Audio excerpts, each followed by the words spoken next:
Hi, welcome to podcast number 2. In this podcast, we're going to consider the forever chemicals, PFAS, coming out in our food. Now, we've all heard about how persistent in the environment PFAS chemicals are and how poisonous they are or toxic. And it just goes beyond belief when you realize that many of our currently used pesticides are being applied on our crops.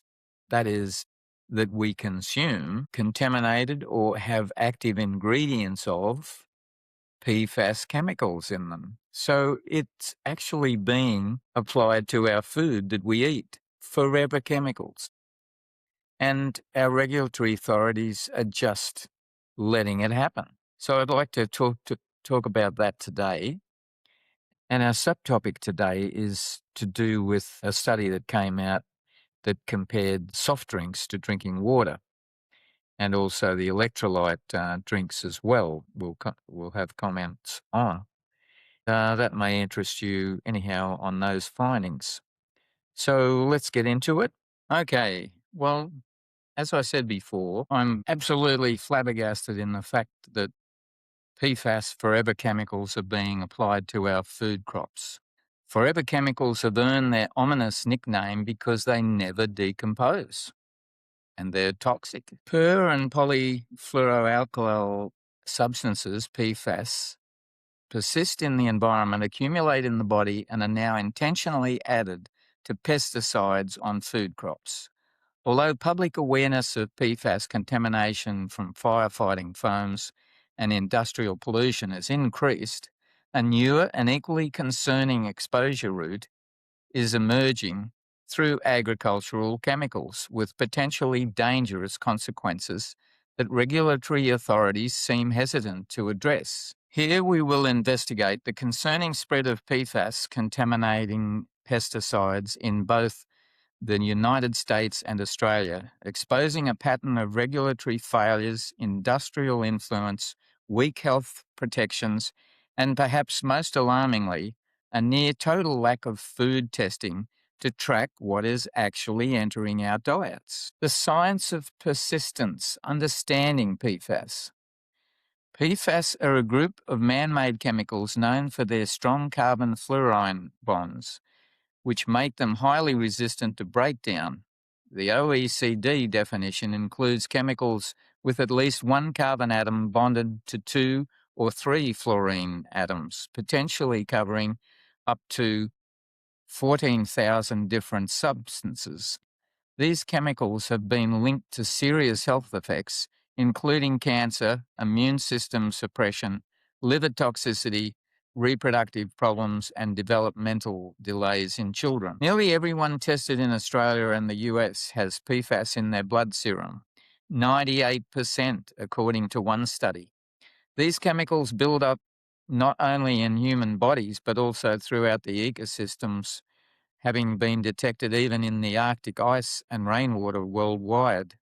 The pesticide link is particularly concerning because it provides a direct pathway from agricultural use to human dietary exposure, a route the researchers warn has not been properly examined. Let's have a look at the United States, the regulatory rollback driven by industrial influence, and the recent approvals and definition dispute. As of late January 26, the US EPA has approved 2 pesticides containing PFAS. One is approved for use on romaine lettuce, cotton, and soybeans, as well as turf and ornamental plants. The other one was approved for a wide range of agricultural crops, including brassica vegetables such as cabbage, broccoli, Brussels sprouts, as well as for golf courses, lawns, and crops such as oranges, tomatoes, almonds, peas, and grains. The approvals have sparked a significant debate. In 2025, the Trump EPA proposed approving 4 new PFAS pesticides, with plans for a total of 5. However, the EPA argues these chemicals are not PFAS under its definition, which requires 2 or more fluorinated carbons, while the OECD definition states that most chemicals with 1 or more fluorinated carbons are PFAS. Critics argue this narrower definition is a form of regulatory sleight of hand designed to benefit industry. Environmental and health groups have raised serious concerns about the adequacy of the EPA's safety assessments. The agency states it found no human health risks of concern when used as directed. But other scientists dispute this conclusion, arguing the review failed to properly consider how PFAS accumulate in soil and water or how they migrate into food. Isocycloserum, an approved pesticide, is classified as moderate to highly persistent and decomposes into 40 smaller PFAS chemicals, some of which are even more persistent than the parent compound. The chemical's known health effects include reduced testicle size, lower sperm count, and liver toxicity. Yet the EPA chose not to implement a child safety buffer, despite recognizing that children are more sensitive to chemical pollutants than adults. Fatty liver disease now affects an estimated 7 to 9% of all children, and up to 41% of those with obesity. A recent study in environmental research examined how exposure to various PFAS compounds might be contributing to this trend. Higher blood levels of the persistent chemicals perfluorooctanoic acid, PFOA, were linked to nearly 3 times increased risk of fatty liver disease, while its alternative, that is the replacement PFAS, which is PFHPA, raised the risk by 1.7 times. This effect was more significant in older teenagers and those with genetic susceptibility. For families managing metabolic issues like overweight or type 2 diabetes, PFAS exposure places additional, often unnoticed stress on the liver, which isn't detected in routine checkups. An earlier study found that adolescents with twice the level of PFHPA in their blood faced an 80% higher risk of fatty liver disease compared to peers with lower levels. Elevated PFHPA was also linked to more severe liver disease, including inflammation and scarring. Perhaps the most concerning the EPA currently does not consider potential contamination from trifluoroacetic acid, TFA, when approving new PFAS pesticides. TFA is a common breakdown product of PFAS. It is highly toxic and more mobile in the body as well as the environment than longer molecular chain PFAS chemicals. TFA has been linked to liver toxicity and is increasingly detected in groundwater. In Europe, concern over TFA contamination has become so serious that Denmark's EPA banned 6 PFAS pesticides in 2024, specifically to safeguard groundwater. The extent of PFAS pesticide use in the US is staggering. A 2024 report showed that approximately 14 million kilograms of PFAS pesticides are applied to American crops annually, with California alone accounting for 1.1 million kilograms. This signifies a huge increase of persistent pollution entering agricultural ecosystems, with consequences that will resonate for generations. Particularly concerning is the pesticide's toxicity to pollinators. Isocycloserum is highly toxic to bees, with EPA findings indicating that essential pollinators could be exposed to 1,500 times the lethal level simply by collecting nectar and pollen from fields treated with the pesticide. Given that 1 in 3 bites of food depends on pollination, this represents a stark irony. Pesticides marketed for food security may ultimately jeopardize it. The current EPA leadership responsible for pesticide approvals includes 2 former lobbyists for the American Chemistry Council and 1 former lobbyist for the pro-pesticide American Soybean Association. This revolving door between industry and regulatory roles raises fundamental questions about whose interests are being prioritised. The trajectory of PFAS policy across different governments shows a clear pattern. The Biden administration approved only 1 PFAS pesticide during its entire term. In contrast, the Trump administration doubled that approval rate in its first year and plans to approve at least 5 such chemicals.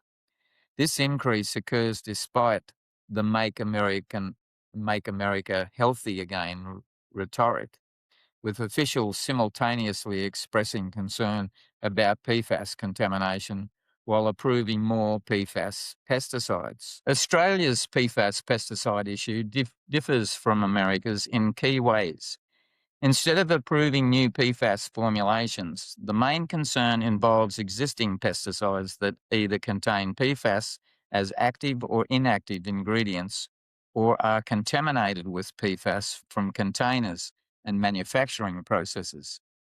According to the APVMA, only 7 out of more than 600 active ingredients meet the US EPA's strict PFAS definition, and fewer than 10 of approximately 9,700 registered products contain non-active PFAS ingredients under that definition. However, these reassuring statistics conceal more troubling reality. A 2022 study found that PFAS or related compounds were present in 70% of the pesticides introduced to the global market from 2015 to 2020, many of which are registered for use in Australia. Why the APVMA fails to act? It's a structural issue. Understanding the APVMA's inaction on PFAS pesticides requires examining the agency's core structure and motivations. The APVMA operates as a fully cost-recovered agency, deriving nearly all its income from fees and levies paid by the regulated industry.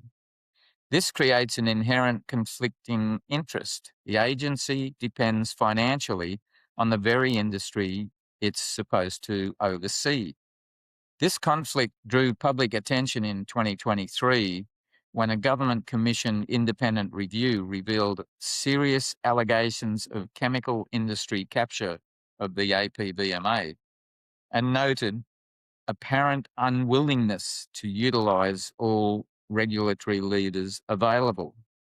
The strategic review conducted by Clayton Ultz law firm identified systemic issues within management and governance that prevented the agency from fully meeting its regulatory responsibilities. As one water quality expert pointed out, you can find atrazine in most waterways in Australia. It will be in the drinking water too, but it will never be banned in Australia no matter what scientists find, because we have got the weakest pesticide regulator in the whole developed world. The critical gap in food safety monitoring. While both the United States and Australia have thorough food safety programs, there is a notable and worrying gap regarding PFAS pesticides residue. The harsh truth is that neither country is adequately testing food for PFAS from pesticide use. This lack of oversight means that regulatory approvals for PFAS pesticides are based on theoretical models and short-term studies rather than actual measurements of residues in the food we eat. We are conducting a large unmonitored experiment on our food supply, approving pesticides that could last for centuries without tracking their effects when used in agriculture. The USDA Pesticide Data Program tests around 9,000 to 10,000 food samples each year for about 800 different pesticide residues, with 2024 results indicating that 99% of samples are below EPA maximum residue levels.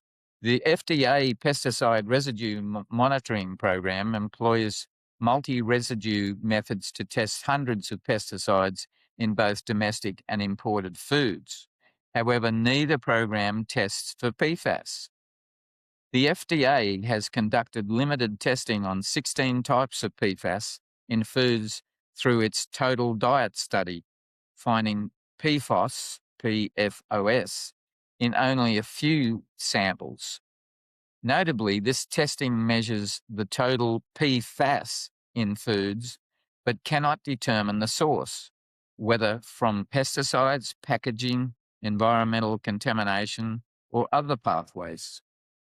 The 27th Australian Total Diet Study in 2021 is the most comprehensive PFAS food testing carried out so far. Food Standards Australia and New Zealand examined 1,336 composite samples representing 112 commonly eaten foods for 30 different PFAS types. Key findings showed that PFOS detected in only 5 of the 112 food samples, found in less than 2% of all samples, with the overall conclusion that levels of PFAS in the general Australian food supply are very low. The main limitation here is the assumption that there is no concentrations of the other 14,000 chemicals in the PFAS family. Unlike drinking water, where Australia has set maximum residue limits for PFAS, no such limits exist for food. As the Pesticide Action Australia organisation notes, while Australia sets MRLs for PFAS in our drinking water, Australian regulators are not setting MRLs for PFAS, forever chemicals, in our food. Both countries face a methodological challenge that diminishes the value of their limited PFAS testing. When PFAS is detected in food, they cannot determine whether it originates from pesticide use, contaminated irrigation water, PFAS in fertilizers or biosolids, migration from food packages, processing equipment, environmental contamination, or natural bioaccumulation. This absence of source attribution means we don't know if PFAS pesticides have residues on food, whether newly approved PFAS pesticides are entering the food chain, or if there is baseline data for comparison between before and after PFAS pesticide approvals.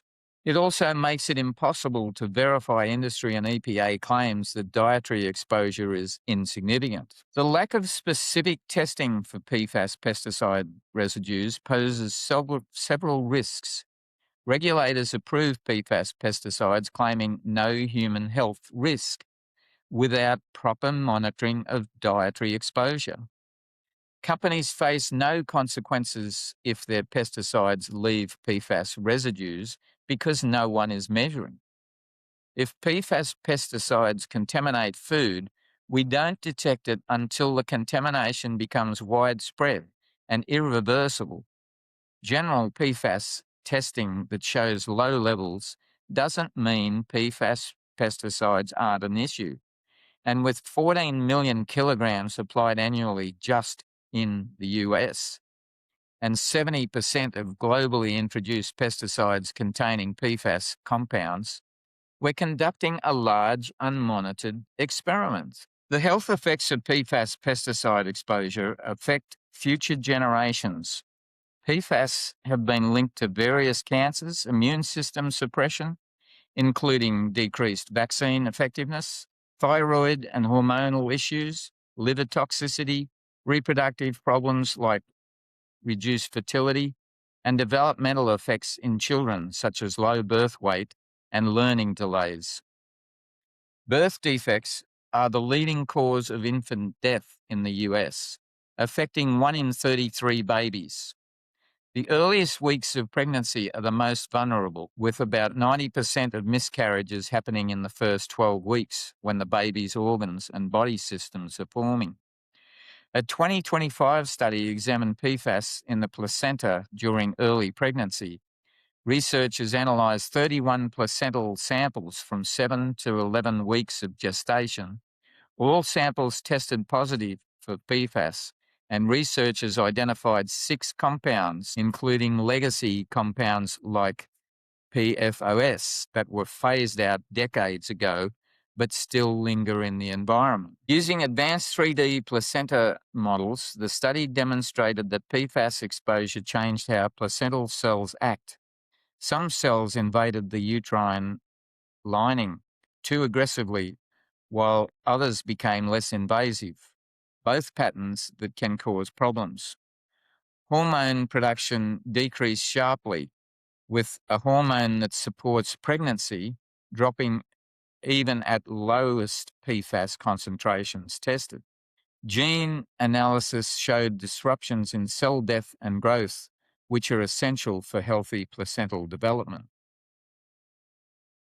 Another study found that PFAS disrupted placental DNA methylation, impacting genes related to growth, cardiometabolic health, and neurodevelopmental, with PFHXS showing the most significant effects.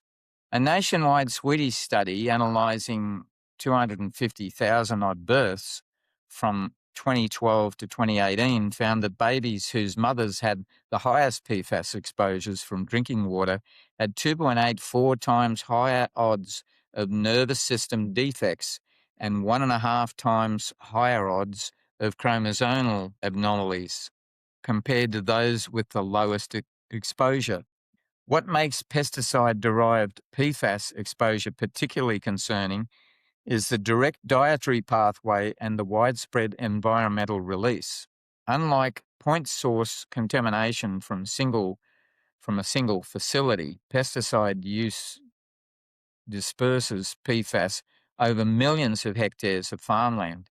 Once applied, these chemicals enter the soil where they can persist for decades or even centuries, contaminate groundwater, accumulate in crops, and propagate through the food chains. PFAS contamination significantly disrupts soil microbial communities and their metabolic functions. Studies have reported that PFAS reduce microbial abundance and biodiversity, with long-term exposure leading to the proliferation of more PFAS-tolerant bacteria. At the metabolic level, PFAS stress causes changes affecting key pathways, including lipid metabolism, amino acid metabolism, and secondary metabolite biosynthesis. Additionally, PFAS exposure may decrease the abundance of plant growth-promoting rhizobacteria, potentially threatening soil fertility and plant health. Children are particularly vulnerable because of their developing bodies, lighter weight, and longer exposure times. Yet regulatory authorities have explicitly refused to establish child-specific safety buffers. As one expert pointed out, it's not you or I who are going to be paying the price. It's our kids and their kids who are going to be saddled with pollution that never goes away, and that's the ultimate sin. So what must change? Regulatory independence. Fundamental reform involves ending regulators' financial reliance on the industry they oversee. The APVMA should primarily be funded by the public, with industry fees constituting only a small proportion of its income. This approach would promote genuine regulatory independence and allow the agency to prioritise public health over industry convenience. Adopting the OECD definition. Both Australia and the US should adopt the broader OECD definition of PFAS for regulation.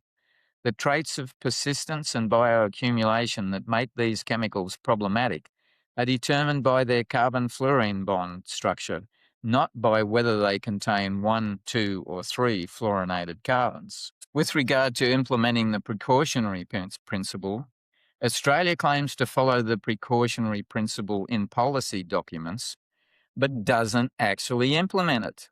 Truly applying it would mean banning PFAS pesticides unless safety is demonstrated, shifting the burden of proof onto manufacturers, acting on early signs of potential harm without waiting for full certainty and considering long-term and cumulative effects, not just immediate toxicity. With regard to mandatory food testing programs, this is arguably the most urgent reform. Both nations must implement pre- and post-application testing of crops treated with PFAS pesticides, conduct targeted monitoring of foods approved for PFAS pesticide use, perform comprehensive PFAS analysis, including breakdown products and TFA, undertake source attribution studies to identify pesticide contribution, conduct longitudinal monitoring with pre-approved baselines and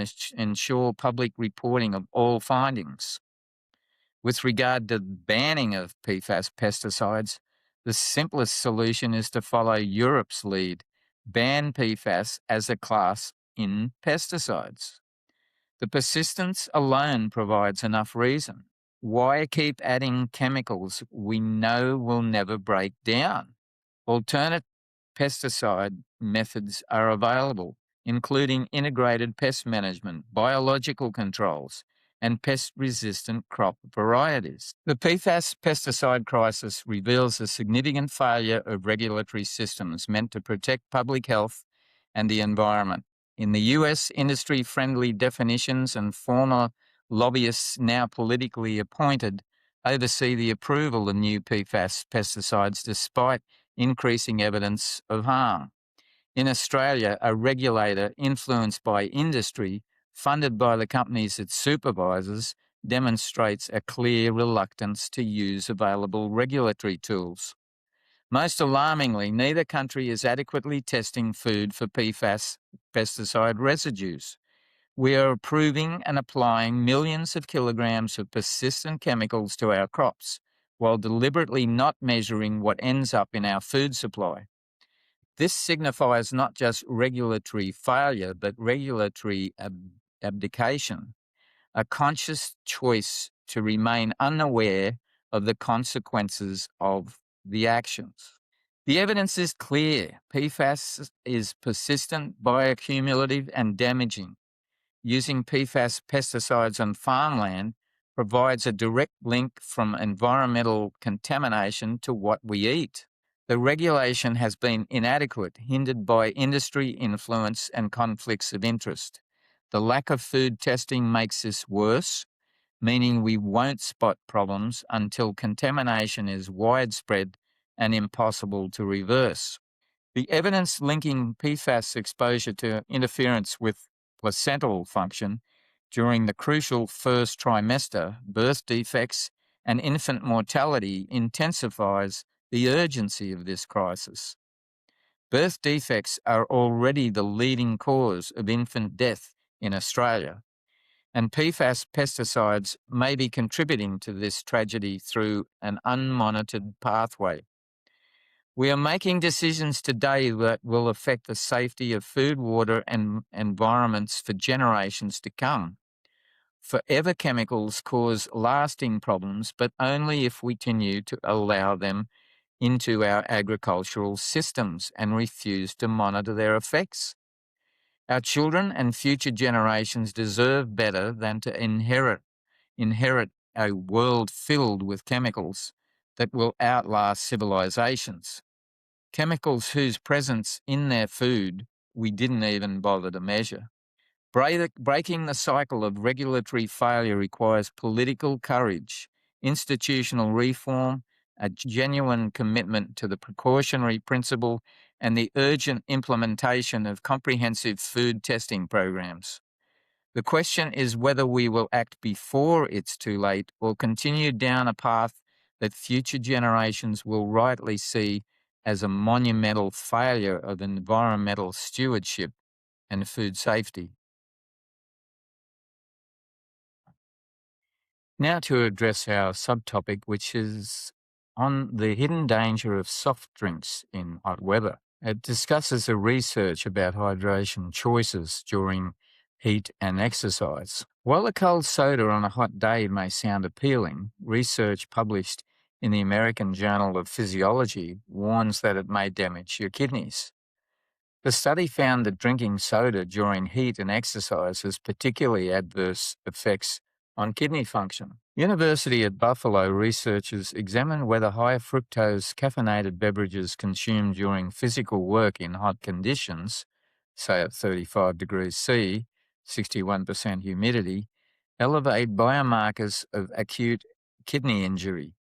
12 healthy adults completed 4 hours of exercise cycles, treadmill work, lifting, dexterity tasks, and sledgehammer swinging, designed to mimic agricultural labour.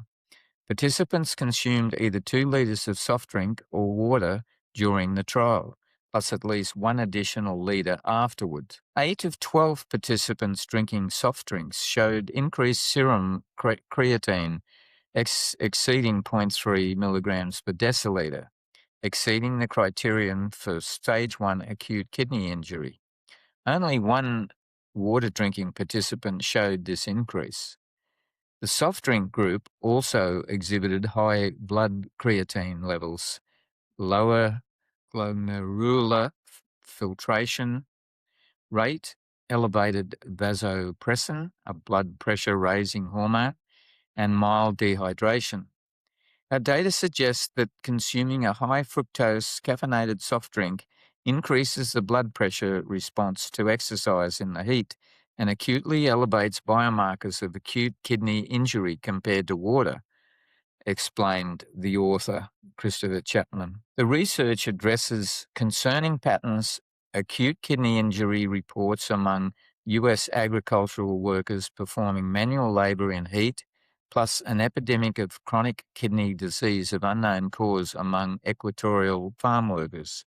Animal studies already indicated that high fructose beverages following recurrent heat-induced dehydration worsen kidney injury.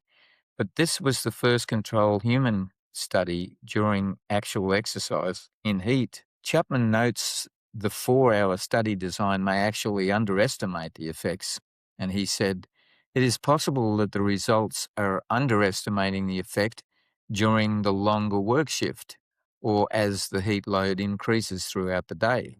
The critical finding, the consumption of soft drinks during and following exercise in the heat does not rehydrate. Despite consuming substantial liquid, participants remain mildly dehydrated while kidney injury markers increased. The high fructose content and caffeine interfere with the proper rehydration even when consuming large volumes. Now, how about electrolyte drinks? The Chapman study compared only soft drinks versus water. Properly formulated electrolyte beverages with balanced sodium, potassium, and other minerals demonstrate benefits during prolonged vigorous exercise and heat.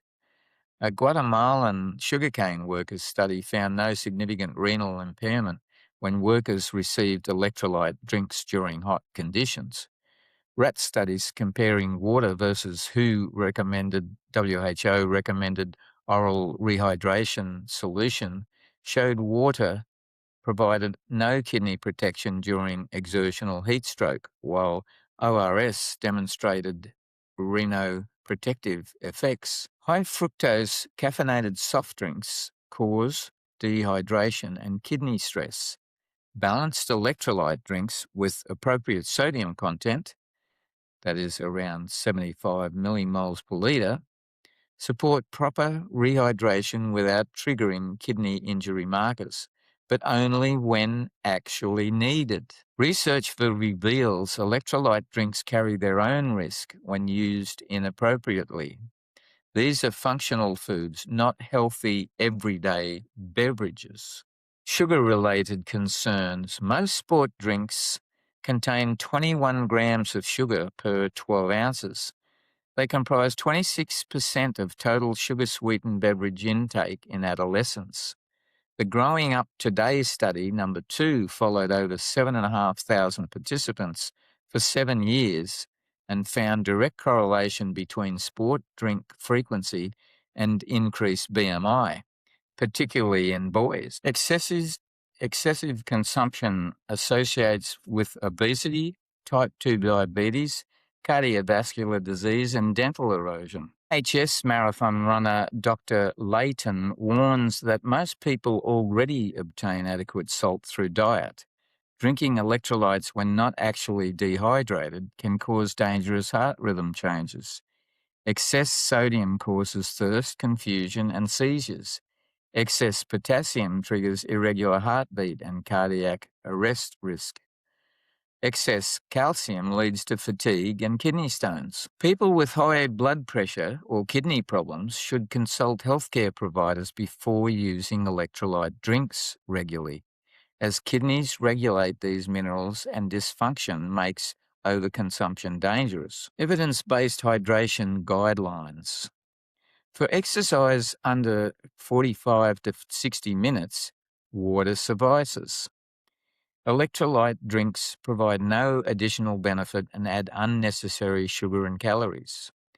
For prolonged, vigorous exercise greater than an hour in the heat, electrolyte beverages with balanced formulation help maintain hydration and prevent kidney stress. Choose options with about 75 millimoles per litre sodium, minimal added sugar, and no caffeine. It's never appropriate caffeinated, high fructose soft drinks during or after heat exposure and physical work. These actively impair rehydration and stress the kidneys. In everyday hydration, water remains the gold standard for typical daily fluid needs. Electrolyte drinks are functional tools for specific scenarios, not routine beverages. The key takeaways. This research provides first human evidence that soft drink consumption during and after physical work in heat causes acute kidney injury. The combination of high temperatures, exertion, and high fructose caffeinated beverages creates dangerous kidney stress. While properly formulated electrolyte drinks can support hydration during genuinely demanding conditions, they require appropriate use, not casual daily consumption. Context matters. Match your beverage to your actual physiological demands. For most situations, water works best. Your kidneys will thank you. Okay, so that's about it for this podcast. In the next couple of podcasts, we are going to stay on the PFAS aspect, although we will be looking at different subtopics. But I think PFAS is so important. We need to look nextly at how we are exposed in household products, what we can do to avoid the exposures. And then also, I want to have a quick look at how did the regulatory authority base maximum residue levels in drinking water? How did they base the health studies? What were they based on? Because there's no other levels with regard to food, as you've just heard, and, combined with all the other routes of exposures, where are we on all the PFAS total toxic exposures? And this is just one chemical group, but it is a prime example, and it's all forever chemicals that are bioaccumulating in us and the environment. So it is important. Anyhow, I look forward to you joining me then. I'll see you next podcast. And you can read the contents of the main topics, by the way, on my Substack articles for more information, more detailed information and references. Okay, thank you. Bye. The information in this podcast is provided for informational purposes only. It is not intended to diagnose, treat, cure, or prevent any disease. Information on this podcast must be discussed with your healthcare provider. Don Want disclaims any responsibility for any adverse effect from the use of the podcast information. Guest opinions are their own, and the podcast does not endorse or accept responsibility for the statements made by guests.